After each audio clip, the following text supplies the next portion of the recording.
Hey, halo everybody. Ketemu lagi bareng Bayu di podcast seri Portugis GP.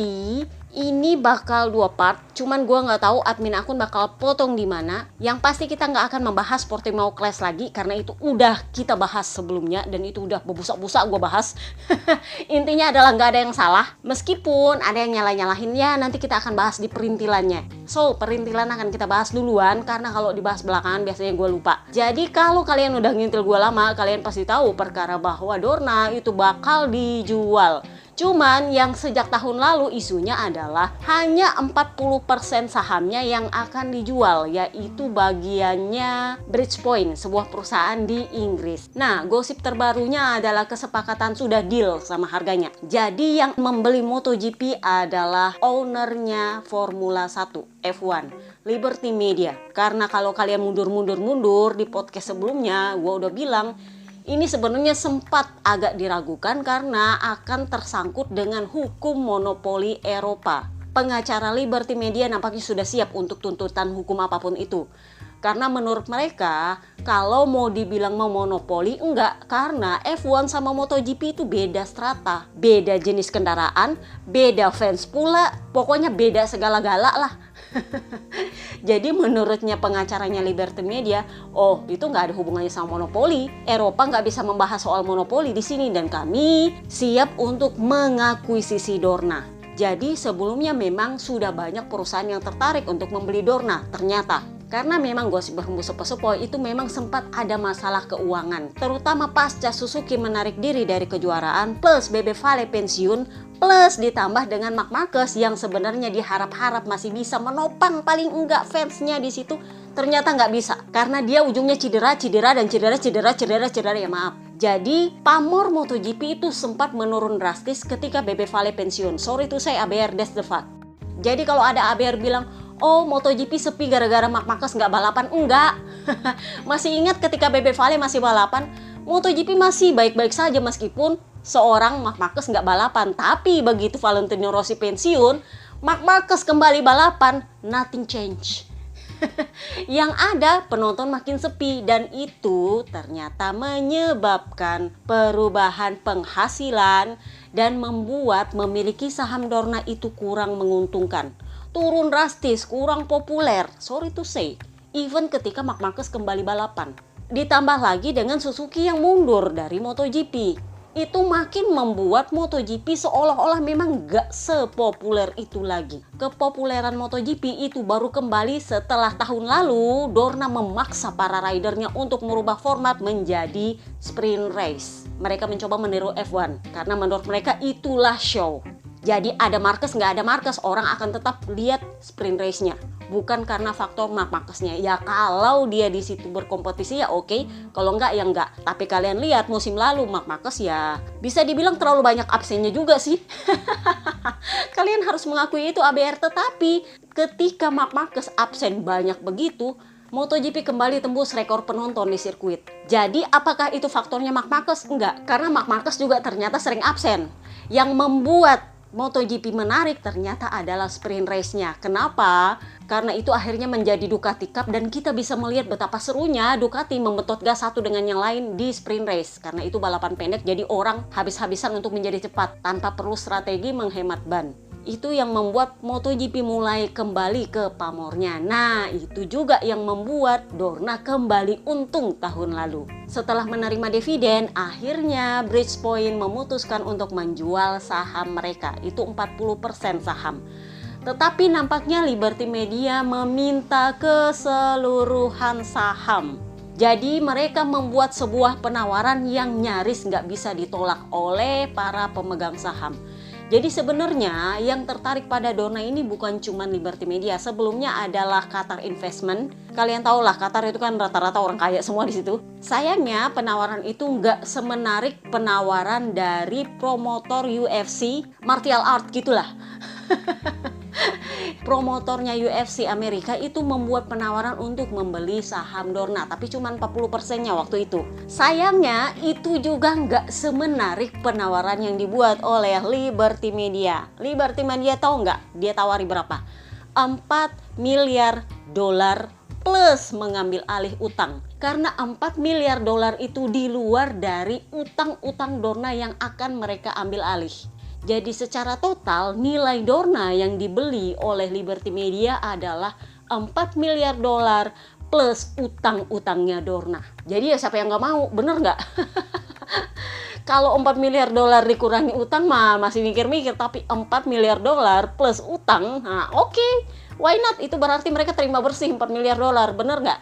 Nah, apa yang akan terjadi kalau Liberty Media yang mengambil alih? Kemungkinan perubahan format acara, ini akan dibuat ala-alanya F1. Ada juga yang bilang kemungkinan sprint race akan dikurangi. Karena sepertinya para rider sudah siap-siap nih mau komplain sama pemilik baru. Kami nggak mau jadi gladiator dan Romusa yang harus kerja double untuk tiap akhir pekan, di mana akhir pekannya itu mepet-mepet. Jadi mereka sebenarnya masih keberatan soal sprint race. Meskipun para fans itu sangat suka dengan sprint race, dan itulah yang membuat para fans kembali menonton MotoGP. Mereka suka sama sprint race-nya karena seru, bener?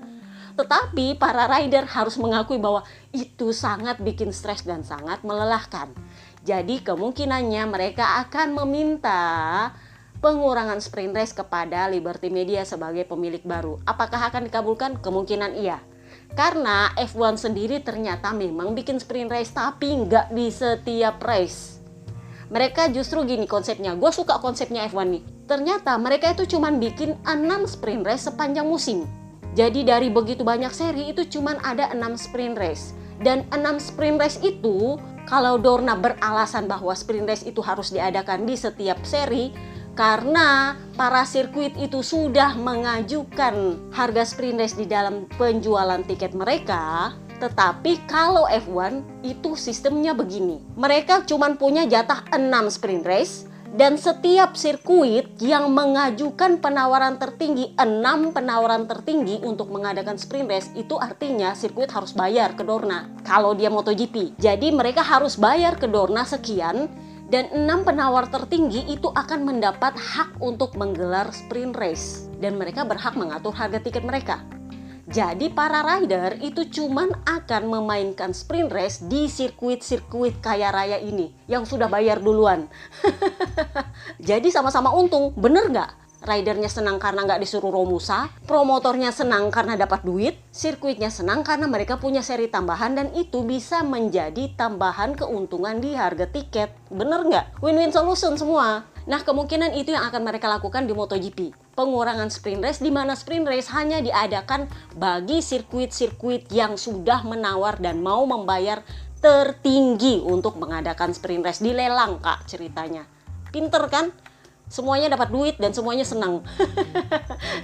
Itu yang pertama. Yang kedua, ada kemungkinan pengurangan rider KTPS atau KTPI. So far sih kebanyakan rider KTPS ya di MotoGP. Itu kemungkinan akan dikurangi. Akan diberi jatahnya untuk kemungkinan rider Amerika dan rider ya Timur Tengah, mungkin Turki, sekitar-sekitarnya lah. Yang jelas bukan cuma Spanyol dan Italia. Karena mereka ingin menarik sebanyak mungkin rider akamsi yang menjadi penarik bagi para sirkuit untuk menghadirkan penonton mereka di sirkuit. Kurang lebihnya sih seperti itu. Kemudian kabar yang kedua adalah Fermin Adeguar akhirnya diumumkan akan bergabung dengan pabrikan Ducati tahun depan. Belum diumumkan akan berada di tim mana, tetapi besar kemungkinan dia akan bergabung di Pramac. Hipotesanya adalah karena Pramac adalah tempatnya para rider di bawah kontrak pabrikan. Jadi Morbidelli, Jorge Martin itu kan keduanya ada di bawah kontrak pabrikan Ducati, benar? Jadi semua berpikir oh mungkin dia bakal masuk ke Pramac, kemungkinan besar. Tetapi jangan lupa zamannya Enea Bastianini dulu, dia ada di Gresini meskipun dia dikontrak langsung oleh pabrikan. Jadi kalau kalian dengar podcast suka-suka sebelum Portimao Clash kan gue udah bilang bahwa gak tertutup kemungkinan dia bakal di Gresini. Tetapi nampaknya sponsornya Fermin Adeguar juga gak mau kalau anaknya ini dibuang ke Gresini. Gak mau dia. Jadi dia maunya kalau bisa di Pramac. Nah masalahnya adalah Gino Borsoi itu sudah memastikan bahwa Pramac kemungkinan besar akan menggunakan opsi perpanjangan 2 tahun mereka sampai tahun 2026 dengan Ducati. Dan itu termasuk kontrak untuk 2 motor pabrikan. Dan itu artinya kalau Fermin Aldegar bergabung dengan Pramac maka dia akan naik motor pabrikan. Nah ini lagi nih, kan kemarin udah gue bilang kalau benar Fermin Aldegar masuk ke Pramac dengan kontrak di mana motor pabrikan menjadi haknya dia, maka pupus sudah haknya Marquez Brothers untuk bisa naik motor pabrikan. Terserah apakah dia bakal di Pramac, apakah dia bakal di tim pabrikan, atau dia masih tetap bercokol di Gresini, akan sangat kecil kemungkinan dia naik motor pabrikan. Kenapa? Karena Ducati cuma akan menyediakan 4 motor pabrikan Ducati tahun 2025. Jadi, mulailah muncul skenario ke kiri dan ke kanan. Saving Private Mark Season 2. Kalau tahun lalu cuma Saving Private Mark, sekarang Saving Private Mark Season 2. Kenapa? Karena habis blundernya dia menyalahkan Pecco di Portimao Clash, gosip berhembus sepoi-sepoi, stakeholdernya Ducati mulai lagi ganggu-ganggu Papi Peri Gigi. Gigi, tolong tahun depan bisa nggak dia nggak usah beredar di Ducati? Jadi ternyata tahun lalu Papi Peri Gigi itu kerja keras untuk meyakinkan para stakeholder bahwa bergabungnya Marc Marquez di Gresini itu adalah hak prerogatifnya Gresini sebagai tim satelit, di mana pabrikan tidak bisa mencampuri karena mereka sudah tidak punya rider yang diprioritaskan untuk menduduki seat jatah pabrikan di Gresini. Jadi memang gak mudah untuk Papi Peri Gigi meyakinkan stakeholder bahwa tolong kasih kesempatan untuk Gresini membuktikan bahwa menerima Marc Marquez. Gua gak bisa bilang merekrut karena kalau merekrut itu artinya menggaji, sementara Marc Marquez itu gak digaji. Sorry itu saya ABR, yang ada malah Marc Marquez yang membayar ke Gresini. Jadi kata yang tepat adalah menerima Marc Marquez, menerima duitnya juga untuk bergabung di pabrikan Ducati karena itu adalah haknya Gresini. Dan bahwa keputusan itu tidak akan merugikan Ducati. Mereka mencoba membuat sebuah perumpamaan bahwa ini akan bagus untuk penjualan di Spanyol. Jadi kalian bisa tahu kenapa Audi itu menjadikan Marc Marquez dan Alex Marquez sebagai ambasador di Spanyol. Karena mereka mencoba melihat, oh gini loh, secara market ini sebenarnya menguntungkan. Dan mari kasih kesempatan bahwa Marc Marquez ini memang bisa berguna untuk Ducati. Karena memang pada dasarnya Ducati nggak butuh Marc Marquez sih sebenarnya. Tapi oke, kalau dia mau masuk, mari kita lihat sisi manfaatnya secara garis besar. Tetapi gosip berhembus sepoi-sepoi pasca blundernya dia nyalah-nyalahin Pecco, padahal sebenarnya Pecco nggak salah dan Pecco malah membela dia, itu membuat stakeholder Ducati menjelang World Ducati Day ini agak-agak mulai kurang setuju. Dan mereka mulai meminta, ini kan kontraknya Marc Marquez kan cuma setahun, jadi tahun depan dia harus perpanjang atau enggak, dia harus memutuskan. Nah, gosip berhembus sepoi-sepoi adalah stakeholder Ducati mulai bilang kalau bisa dia jangan beredar di Ducati lagi. Kenapa? Karena bikin ribut.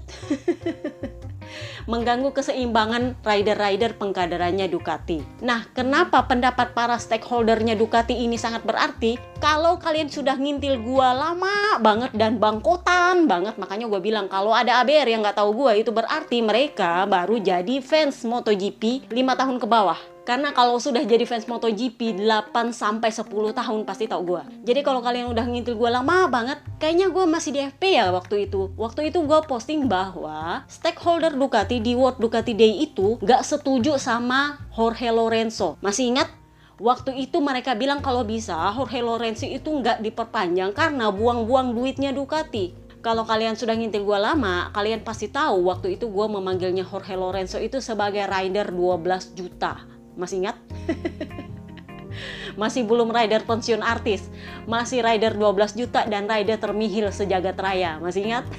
Jadi menurut stakeholder Ducati, dia itu buang-buang duit Ducati doang. Itulah kenapa mulai dari situ Papi Peri Gigi sudah memutuskan untuk tidak memperpanjang dia. Dan Lorenzo sudah bilang, saya sebenarnya sudah tahu bahwa saya nggak akan diperpanjang sejak itu. Itulah kenapa saya mulai mengetuk pintunya Alberto Puig. Kalau ada fans MotoGP yang nggak tahu berita ini, itu berarti kalian adalah fans MotoGP yang baru brojol. Karena gua sendiri yang posting ini barang. Jadi Jorge Lorenzo itu bilang, saya sudah tahu bahwa saya nggak akan diperpanjang oleh Ducati sejak itu.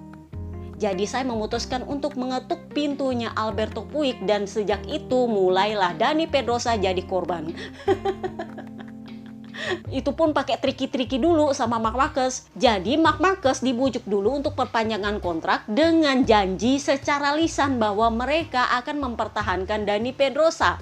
Begitu Marc Marquez selesai tanda tangan kontrak dan pengumuman, didepaklah Dani Pedrosa. Jadi mulailah dibuat framing bahwa bagaimana kalau Pramac mumpung belum perpanjang nih sama Ducati, menyerahkan hak mereka atas motor pabrikan kepada Gresini.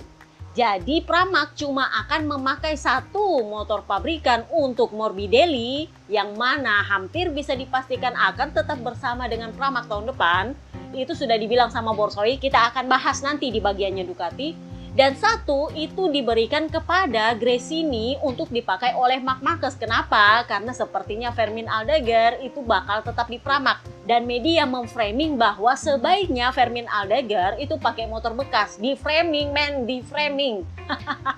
Agar Marc Marquez itu dapat motor pabrikan meskipun dia tidak di Pramac atau di tim pabrikan. Jadi dengan demikian Marc Marquez itu bisa menantang Pecco Bagnaia head to head dengan motor yang sama. Karena mulai lagi nih alasannya para journal bahwa Marc Marquez mengklaim bahwa Pecco itu salah karena dia beda motor sama Pecco. Jadi dia merasa Pecco itu mestinya lainnya sama dengan dia. Padahal memang mereka beda motor. Jadi lainnya Pecco belum tentu harus sama dengan lainnya Marc Marquez. Jadi wajar bahwa Pecco itu punya line sendiri yang memang sebenarnya dia nggak salah. Sementara Marc Marquez berpendapat bahwa line-nya Pecco itu mestinya sama dengan line-nya dia. Dan Pecco itu harusnya sudah menduga bahwa line dia itu adalah untuk menutup tikungan. Itu karena menurutnya alasannya Giorno adalah karena mereka beda motor.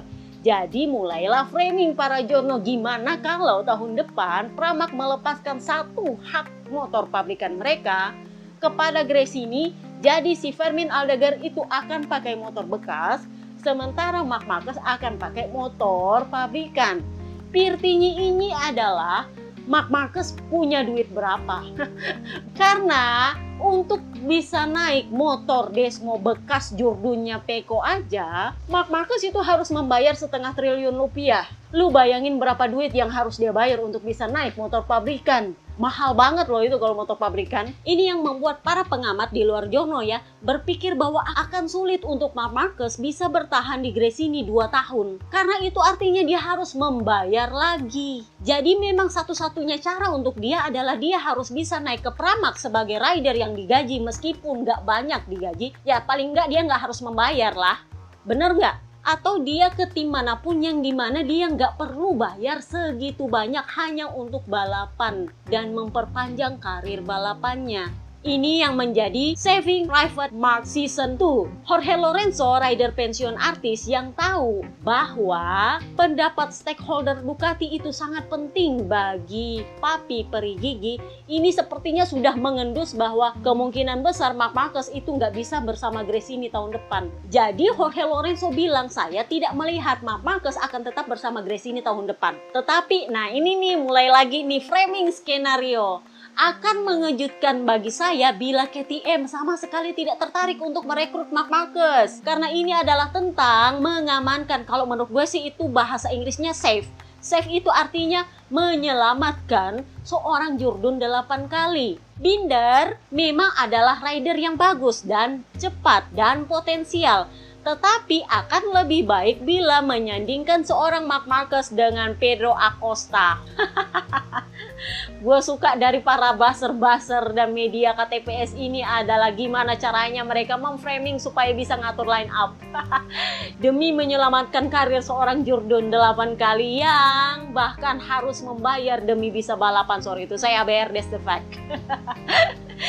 Jadi menurutnya Jorge Lorenzo, Binder mending didepak aja gantiin sama Marc Marquez. Oh, gua kasih Binder itu julukan Pangeran KTM itu bukan tanpa alasan. Dia adalah kader sejatinya KTM. Yang KTM itu sudah saking sayangnya sama dia, saking pangerannya dia, itu diperpanjang sampai 2026 kontrak dia. Dan itu nggak akan bisa diganggu-gugat. Yang bisa diganggu-gugat kontraknya KTM pabrikan itu cuman Papa Pip. Dan Papa Pip sudah pasti akan didepak oleh Pedro Acosta. Papa Pip sendiri sudah mengakui bahwa kayaknya akan sulit untuk saya mempertahankan seat saya. Karena saya tahu Pedro Acosta ini layak untuk seat saya. Dia sendiri sudah mengakuinya. Ya mungkin bisa ditukar guling atau gimana. Karena memang sepertinya Augusto Fernandez juga OTW di depak. Nah, Pirtinyi Inyi Idili, apakah KTM mau mendepak pangeran mereka untuk seorang Marc Marquez demi menyelamatkan karir si Jordan 8 kali? That's the problem. Bahkan ketika tahun lalu di Sachsenring, Marc Marquez mengetuk pintunya KTM gak mau bukain. Karena menurut Lorenzo, Marc Marquez itu akan lebih berguna untuk pengembangan RC16-nya KTM dibanding pengembangannya Desmos Edisi. Karena RC16 itu lebih cocok untuk gaya berkendaranya Marc Marquez dibanding Desmos CDC.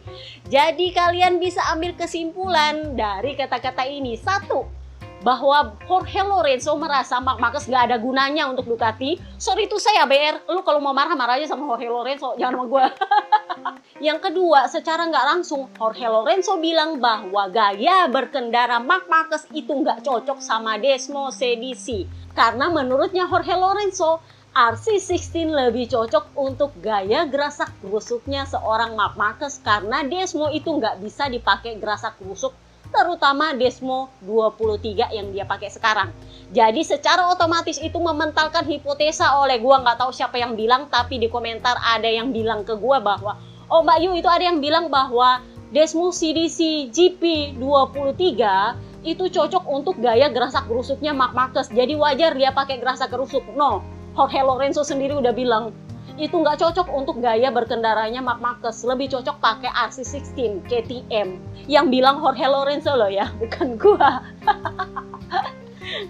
Jadi kemarin juga ada yang nanya, Mbak Yu, itu ada yang bilang bahwa si Pecco itu mentalnya kerupuk karena memutuskan untuk balik pedok, sementara Marc Marquez kembali ke track meskipun sisa 3 lap terakhir.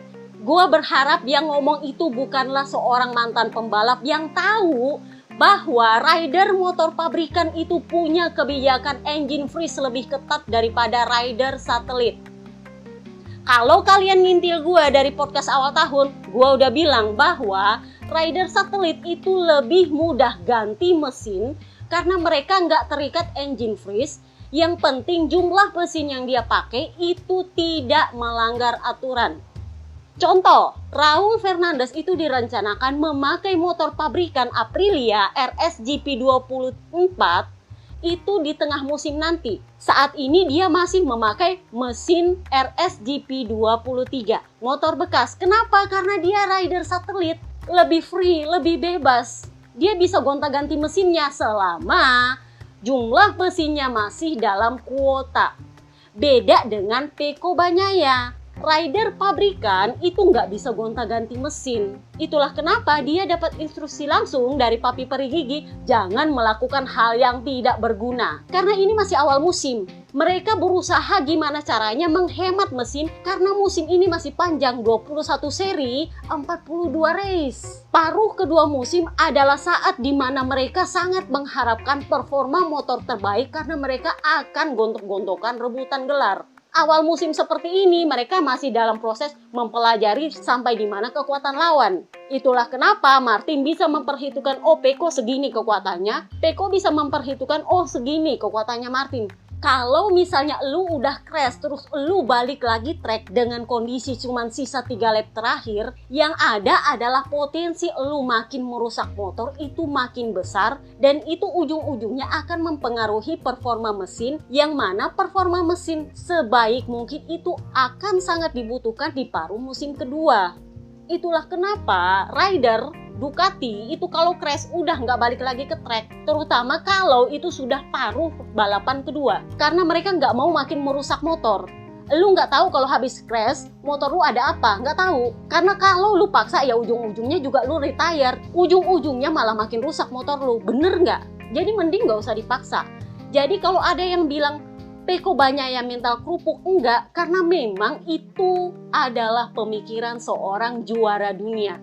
Yang dia tahu motor gua, mesin gua itu sangat penting untuk dirawat dan dijaga sebaik mungkin supaya di paruh kedua musim mereka itu masih punya pilihan mau pakai mesin yang mana yang performanya terbaik untuk bisa dipakai rebutan gelar. Terus ada yang bilang dia masuk di pedok itu kan loyo sekali. Lu maunya gimana? 3 tahun lalu dia akan masuk pedok itu dengan kesal. Peko yang sekarang dengan Peko 3 tahun lalu itu berubah jauh. Kalau 3 tahun lalu itu dia bakal ngamuk-ngamuk masuk pedok.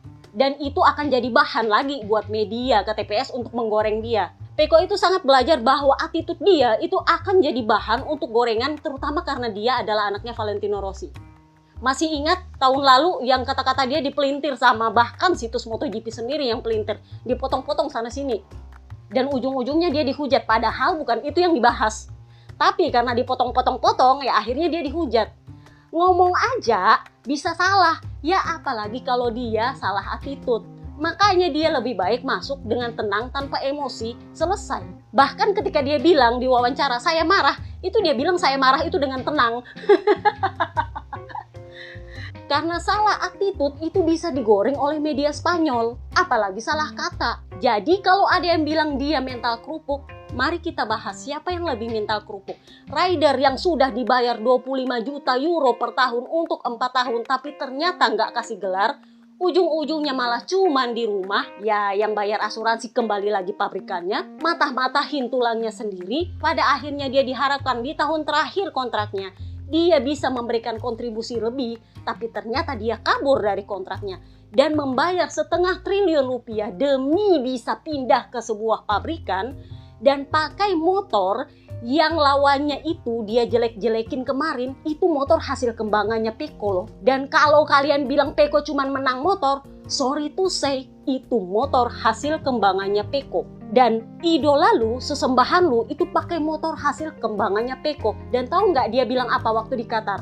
Saya senang pakai motor ini karena saya nggak perlu lagi mengurusi pengembangan. Saking dia malas ngurus pengembangan, sudah sekarang dia cuma mau tahu pakai motor terima jadi. Dan ketika di Portimao Clash, yang bilang agresif dan terlalu optimis itu justru Marc Marquez. Jadi gua tanya, yang mental kerupuk ini sebenarnya siapa ABR? Lihat baik-baik data lu. Gua sempat berpikir, ya gua akui mungkin gua salah. Gua sempat berpikir bahwa seorang Marc Marquez sudah berubah. Dia mulai pakai hatinya, dia mulai pakai nuraninya, but no. Begitu Portimao Clash, dia kembali ke Marc Marquez yang lama. Karena gue selalu pakai data.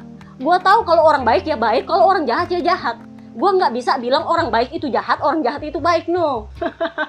Jadi gue harap kalau ada yang bilang bahwa Peko Bagnaia itu mentalnya kerupuk gara-gara dia nggak kembali ke track di sisa 3 lap terakhir, mudah-mudahan dia bukanlah seorang mantan pembalap yang dia mestinya tahu bahwa seorang rider pabrikan itu nggak bisa buang-buang performa motornya, terutama di awal musim. Hanya demi ego, hanya demi nunjukin bahwa gua bisa kembali ke track. No, justru di sini keluar-keluar dan show off itu adalah tanda bahwa dia insecure. Dia mau mengamankan image personalnya dibanding memikirkan bahwa oh mending gua menghemat mesin, oh mending gua balik ke pedok untuk memeriksa apa yang salah dengan mesin gua. Karena ini masih awal musim. Ada yang bilang performa Peko itu udah kesulitan. Hey, seri musim ini itu adalah 21 seri. Dan yang kita baru selesaikan itu baru 2 seri. 10% pun belum. Dari mana kesimpulannya kalian bisa bilang bahwa Peko akan kesulitan musim ini? Hanya dari kurang dari 10% musim berjalan. Too early to judge. Karena kalau mental dia kerupuk, nggak mungkin seorang Peko itu bisa jurdun. Yang ada adalah mental koar-koar. Orang yang show off itu tanda bahwa dia menyembunyikan sesuatu yang nggak mau dia perlihatkan. Jadi dia memutuskan untuk memperlihatkan yang lain. See? So, kita pindah ke Portugis GP-nya. Lama banget ya dibahas perintilannya. Yang pertama adalah pabrikan paling bapuk, Honda. Gua amat sangat menyayangkan sih sebenarnya. Honda ini sudah menginvestasikan segitu banyak ke mesin. Menurut gua mereka menggelontorkan duit jauh lebih banyak daripada Yamaha. Tetapi sayangnya hasilnya ya seperti itu. Bahkan Luca Marini saking berniatnya untuk mempercepat adaptasi dia memilih untuk tes private di Jerez sebelum ke Portimao karena dia ingin membiasakan diri dengan ngider-ngider di atas motor Honda. Padahal di Jerez itu dia sempat crash ala-alanya Marc Marquez yang high side. Untungnya adalah dia nggak sampai terbentur motornya. Masih ingat tahun 2020 ketika Marc Marquez high side di Jerez itu kan lengannya patah gara-gara ketabrak motor kan. Jadi si Luca Marini bilang untungnya saya nggak ketabrak motor jadi nggak kenapa-kenapa. Tetapi ya hasilnya Portugis GP ya gitu-gitulah. Intinya adalah mereka punya kesimpulan sama dari semua rider ini. Dari masalah di mana-mana intinya cuma satu, grip ban belakang. Honda nampaknya masih terikat pada pengembangan Marc Marquez yang sangat mementingkan bagian depan dan akhirnya melupakan bagian belakang. Ini sepertinya mereka perlu mengganti semua insinyur di Honda deh. Karena mereka mindsetnya masih tetap di bagian depan karena itu adalah pembawaannya Marc Marquez dari dulu-dulu. Jadi ketika zamannya Takeo Yokoyama dan Paul Espargaro dulu itu mereka sempat pindahkan balance ke ban belakang, tapi begitu Marc Marquez balik diubah lagi ke ban depan. Nah akhirnya itu mindset bertahan dan kebawa sampai sekarang. Sampai sekarang semua rider terutama yang dari Ducati itu masih belum terbiasa dengan balance-nya Honda yang masih di bagian depan. Johan Zarco itu bilang bahwa motor dia geol-geol. Gua nggak tahu apakah ini karena dia juga dapat ban nggak terlalu bagus, mungkin KW2 yang dia dapat. Jadi dia bilang motor dia itu geol-geol di bagian belakang ketika di tikungan. Dan karena dia sibuk sama geol-geolnya itu motor, dia disalip lagi sama rider lain, ya gitu terus ceritanya, kata dia. Jadi intinya masalahnya adalah grip ban belakang. Nah ini sama dengan Luca Marini yang juga sesama rider Ducati. Luca Marini sih lebih kalau gue bilang lebih banyak masalahnya sih. Kenapa? Karena dia juga punya masalah dengan tinggi badan dan lebar badan.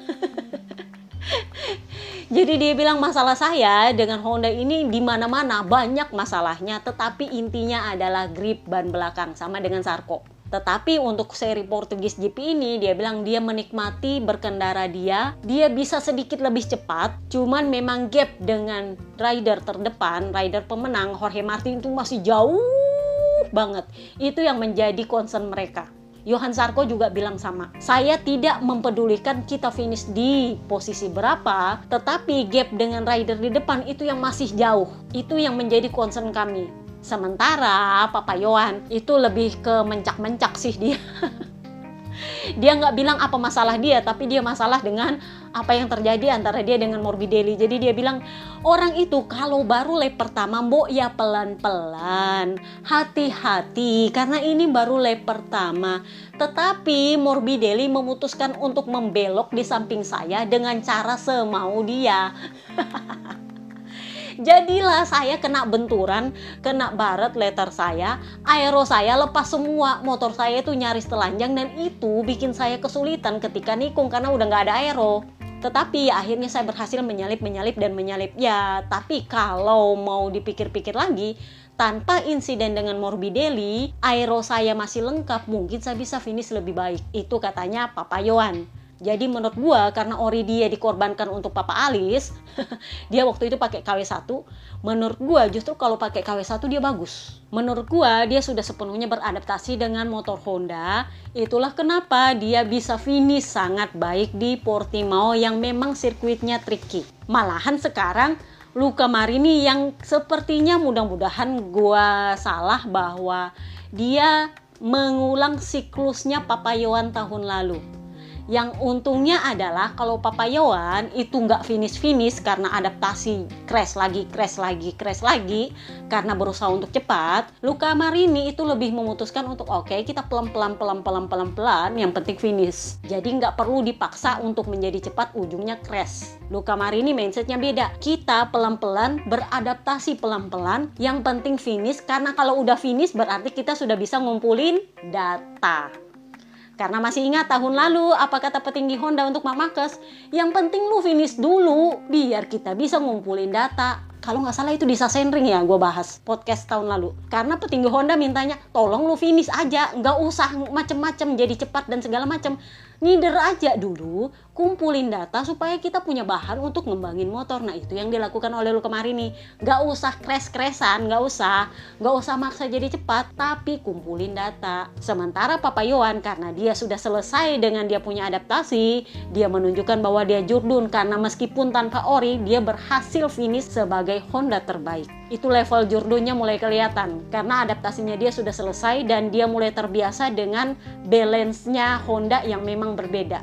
Sementara para Ducati ini, mungkin karena dia masih terbiasa dengan balance-nya Ducati yang di belakang, ya akhirnya begitu pakai Honda masih perlu adaptasi lebih dengan balance ban belakang. Sebenarnya gue sempat mikir bahwa mereka akan melakukan tes private lagi setelah Portimao seperti Yamaha. Tetapi ternyata nggak ada tes. Katanya Papa Yohan, Honda akan memakai jeda race yang panjang ini untuk mengolah data yang mereka peroleh di Portimao dan dari Luca Marini di tes private Jerez untuk membuat part baru yang akan mereka pakai di Texas, America's GP. Mereka bilang, kita lihat pabrikan bikin apa, Jepang bikin apa, bawa apa di Texas nanti. Nah, kita pindahlah ke Yamaha. Yamaha ini bisa dibilang kelihatannya effortless karena mereka nggak jor-joran utak-atik mesin, nggak jor-joran soal aero, nggak jor-joran segala ini itu harus tes private kiri kanan, nggak. Emang cenderung santuy, tetapi hasilnya kelihatan. Snectaro itu sebenarnya sih, ya kalau mau dibilang kecewa ya kecewa juga. Ya mau diapa, emang kayak gitulah Yamaha. Gosip berhembus sepoi-sepoi, katanya dia sudah tanda tangan kontrak dengan pabrikan Aprilia. Itulah kenapa kemarin dia bilang, saya punya opsi ke Aprilia atau Honda. Yang jelas nggak mungkin ke Honda lah. Karena kan dia pengennya jurdun lagi. Kalau mau jurdun lagi, jelas dia akan pergi ke pabrikan yang lebih baik dari Yamaha. Yang nggak mungkin ke Honda, udah pasti. Ke KTM udah full. Ke Ducati nggak ada duit. Sorry, penggantinya Papi Ciabatti sekarang agak-agak mikir, siapa di belakang lu, duit lu berapa. Jadi nggak mungkin dia ke Ducati, karena seat tim pabrikan itu adalah seat di mana lu harus punya hasil dulu baru bisa naik ke tim pabrikan. Jadi ya agak sulit. Itulah kenapa gosip berhembus sepoi-sepoi, sebenarnya dia sudah tanda tangan dengan Aprilia. Dan gosip berhembus sepoi-sepoi, Papa Nina yang calon terdepak. Itu sebelum Papa Nina punya performa bagus di Portimao. Jadi kemarin di Portimao itu Jordan Melago Snectaro itu sudah bagi-bagi helm perpisahan untuk para krunya. Dia sendiri loh yang bilang. Jadi dia bilang, iya memang saya memberikan 25 helm dengan kata-kata yang berbeda bagi orang-orang atau kru terdekat saya di Yamaha. Terutama bagi orang-orang yang sudah menemani saya ketika saya masih zaman rookie. Dan itu memang normalnya baru akan dikasih di race terakhir sebagai tanda perpisahan. Tetapi saya ingin memberikan itu kepada mereka sekarang. Jadi memang gosip berhembus sepoi-sepoi, dia itu sudah tanda tangan kontrak, sisa pengumuman doang. Tapi pengumumannya kemungkinan setelah tengah musim. Entah siapa yang akan didepak, entah ke Papa Nina atau justru Papa Kembar akan pensiun, who knows. Tetapi yang jelas dia akan menggantikan salah satu rider Aprilia tahun depan. Jadi Quartararo tuh bilangnya gini, saya sih sebenarnya sudah bisa memperkirakan saya akan finish di posisi itu, top 10 ya kalau nggak salah, berdasarkan sprint race kemarin. Tetapi yang menjadi concern saya adalah gap kami dengan rider terdepan itu sangat amat jauh. Kemarin mereka mengadakan tes private di Portimao setelah seri Portugis GP hari Senin. Itu sempat menguji aerodinosaurus. Ini sama dengan aerodinosaurus yang dipakai oleh Pedro Acosta di KTM dia. Itu mereka sempat menguji itu di tes private Portimao kemarin. Sayangnya itu tes cuman sekitar 11 lap ya, gue lupa. Pokoknya 10-11 lapan, habis itu berhenti karena hujan deras. Jadinya ya nggak ada yang dites, mereka pulang. Snectaro bilang ya udah mau diapa lagi, nggak ada yang bisa dites.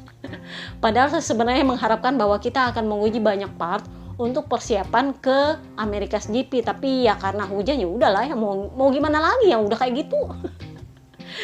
Dia cenderung sudah masa bodoh sekarang, mungkin karena dia sudah tanda tangan kontrak ke pabrikan lain. Tapi ya kurang lebihnya sih seperti itu. Hal yang sama dengan Papa Lucas. Papa Lucas sendiri bilang ya sebenarnya saya mengharapkan bisa menguji banyak part untuk tes private Portimao, tapi ya nampaknya itu nggak bisa.